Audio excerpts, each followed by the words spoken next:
В Москве взорвали генерала, водка резко подорожает, повесился бывший муж Анны Седоковой. Всем привет, это новости на Ходорковский лайв. Ставьте лайки, подписывайтесь, мы начинаем.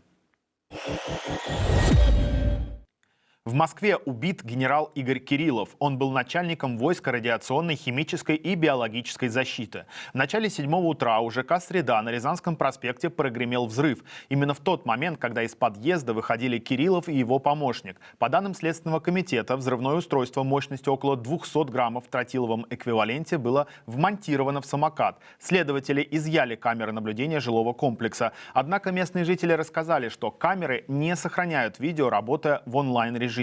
Также допрашивают охранников ЖК. По предварительным версиям, подрывники наблюдали за квартирой генерала, его подъездом или подключались к тем самым камерам наблюдения. Робот-сапер не обнаружил других взрывных устройств на месте преступления. Однако стоит отметить, что запустили его довольно поздно. До этого у дома толпились люди. Телеграм-канал «База» пишет, что следователи проверяют сотрудников оперативных служб, которые не огородили место взрыва у дома. СК завел дело по статье «Теракт». Представитель МИД Мария Захарова написала в своем телеграм-канале о гибели Кириллова. Я цитирую. «Кириллов много лет системно с фактами на руках разоблачал преступления англосаксов, натовские провокации с химическим оружием в Сирии, манипуляции Британии с запрещенными химическими веществами и провокации в Солсбери и Эймсбери, смертоносная деятельность американских биолабораторий на Украине и многое другое. Работал бесстрашно». Кириллов действительно занимался громкими разоблачениями. Например, он сообщал о боевых комарах, которые в итоге стали мемом. Возможно формирование очагов заболеваний, передаваемых комарами, в первую очередь лихорадки западного Нила. О высоком техническом уровне готовности США к применению инфицированных переносчиков свидетельствует патент на беспилотный летательный аппарат, предназначен для распространения в воздухе зараженных комаров, о котором мы говорили ранее. Накануне Служба безопасности Украины предъявила генералу Кириллову подозрение в использовании химического оружия. В сообщении ведомства говорится, я цитирую, «По приказу Кириллова с начала полномасштабной войны зафиксировано более 4800 случаев использования врагом химбоеприпасов. В частности, речь идет о боевых гранатах К1, которые оснащены ядовитыми веществами раздражающего действия». Конец цитаты. В Уфе за взяточничество в СИЗО отправили депутата Единоросса. По мнению следствия, Алексей Локотченко пытался продать знакомой фиктивный контракт на СВО, чтобы та избежала уголовного преследования. Локотченко должен был выступить посредником между женщиной и чиновниками из Минобороны. За фиктивный контракт подельники собирались выручить 10 миллионов рублей. Алексей Локотченко до 2018 года служил оперуполномоченным в угрозыске. Депутатом Госсобрания Башкортостана он стал в 2023. В феврале этого года он ушел на войну, там был ранен, но позже вернулся на передовую. На момент задержания он был в отпуске. Локотченко успел сделать такую запись во ВКонтакте, я цитирую. «Вы знаете меня как надежного человека, всегда готового прийти на помощь гражданам и патриота своей страны, который, не задумываясь, отдал бы жизнь за Россию. То, что вы сегодня увидите в СМИ, сделано с целью скомпрометировать и очернить меня и не имеет ничего общего с реальностью». Конец цитаты. В СИЗО Локотченко пробудет минимум до 30 января. И еще одно громкое задержание. В Челябинске ФСБ задержала экс-главу Центра Челябинского МВД Сергея Федерягина. По мнению следствия, он за взятки помогал фармкомпании сбыть сильнодействующие препараты представителям цыганской диаспоры в Коркино. Об этом изданию «Ура.ру» сообщил источник. Как пишет телеграм-канал «Бывший опер», Федерягин за годы своей карьеры занимал ключевые должности в полиции, включая заместителя начальника областного ГУ МВД по оперативной работе и начальника управления по контролю за оборотом наркотиков. Покровительствовал незаконному обороту наркотиков Федерягин с 21 по 23 год. Происходило это в Коркино. Этот город печально прославился в октябре этого года. Там начались беспорядки после того, как двух представителей общины Рома обвинили в убийстве таксистки.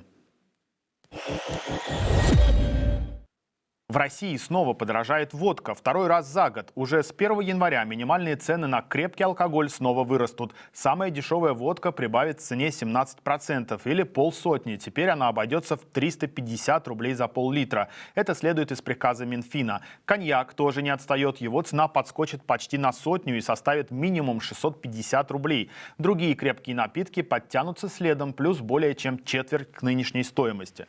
Летом цены уже поднимали, и тогда уверяли, что следующий их пересмотр случится не раньше 2027-го. Баскетболиста и бывшего мужа певицы Анны Седоковой, 32-летнего Яниса Тиму, нашли мертвым в Москве. Об этом сообщили телеграм-каналы, близкие к силовым структурам. Он покончил с собой. РЕН-ТВ утверждает, что рядом с телом баскетболиста лежал телефон, в котором было послание его бывшей жене с благодарностями. Янис Тима, в прошлом игрок баскетбольных клубов «Зенит», «Химки» и «Уникс», начал отношения с певицей в 2019-м. Осенью 2020-го пара поженилась. Спустя 4 года они расстались. Седокова отреагировала на новость о смерти бывшего мужа. У меня ребенок, он маленький, он ничего не должен знать. Вы не представляете, в каком я аду просто жила последние годы. И просто... Я должна просто спасти своего ребенка от этой информации. В Забайкальском крае на трассе опрокинулся автобус. В нем был 21 пассажир. 2 человека погибли, 3 доставлены в больницу. На месте работают сотрудники ГИБДД и следственная группа. Обстоятельства происшествия выясняются. К другим происшествиям. В Краснодаре, в станице Елизаветинской, при пожаре в частном доме погибли 3 человека. 2 девушки 19 и 21 года и женщина 56 лет. Пострадал мужчина. Он госпитализирован. Причины возгорания устанавливаются. Автономного дымового извещателя в доме не было. На месте работают сотрудники Следственного комитета. В Барнауле прошла детская елка, в которой дети гоняли либерала, а наблюдал за этим картонный Сталин. Прошло это дикое мероприятие в Сталин-центре, открытом в городе год назад. Дети, прогоним Бармалея? Да! А нужен ли нам либерал? Нет! Бармалей! Либерал! Уходи! Бармалей! Либерал! Уходи! Бармалей! Либерал! Уходи! На утренник также пришла депутат Алтайского краевого заксобрания Людмила Цивилева со своей дочерью. Происходящее она назвала, цитата, «популяризацией исторического наследия нашей великой Родины России». Конец цитаты.